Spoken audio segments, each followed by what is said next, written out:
નમસ્કાર, હું છું પ્રિયા અને તમે જોઈ રહ્યા છો જનતા કી જાણકારી ન્યૂઝ।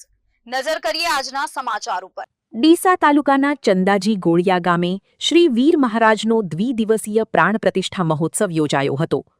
આ મહોત્સવ 9 અને 10 મે 2026ના રોજ યોજાયો હતો, જેમાં મહોત્સવના પ્રથમ દિવસે 9 મે 2026ના રોજ રાત્રિ 8:30 કલાકે ભજન સંધ્યાનું આયોજન કરવામાં આવ્યું હતું, જેમાં નામચીન કોયલ તરીકે ઓળખાતી કલાકાર સીમા માળી અને કનૈયાલાલા માળી ડીસા ઉપસ્થિત રહ્યા હતા।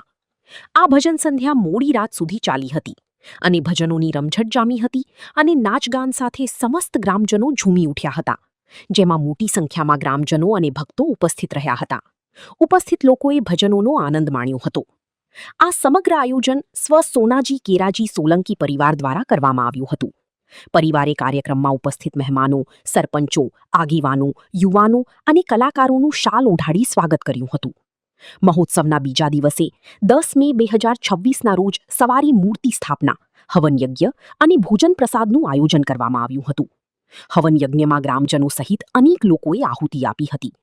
ત્યારબાદ મંત્રોચ્ચાર સાથે અને ભુવાજી મહેન્દ્રભાઈ ચૌધરી વછડાલ ખાસ ઉપસ્થિત રહી શ્રી વીર મહારાજની મૂર્તિની સ્થાપના કરવામાં આવી હતી અને મહાઆરતી કરવામાં આવી, તેમજ ભોજન પ્રસાદનું પણ આયોજન કરવામાં આવ્યું હતું, જેમાં મોટી સંખ્યામાં લોકોએ પ્રસાદ ગ્રહણ કરી ધન્યતા અનુભવી હતી। સમગ્ર આયોજન સૌના સાથ સહકારથી સંપન્ન થયો હતો।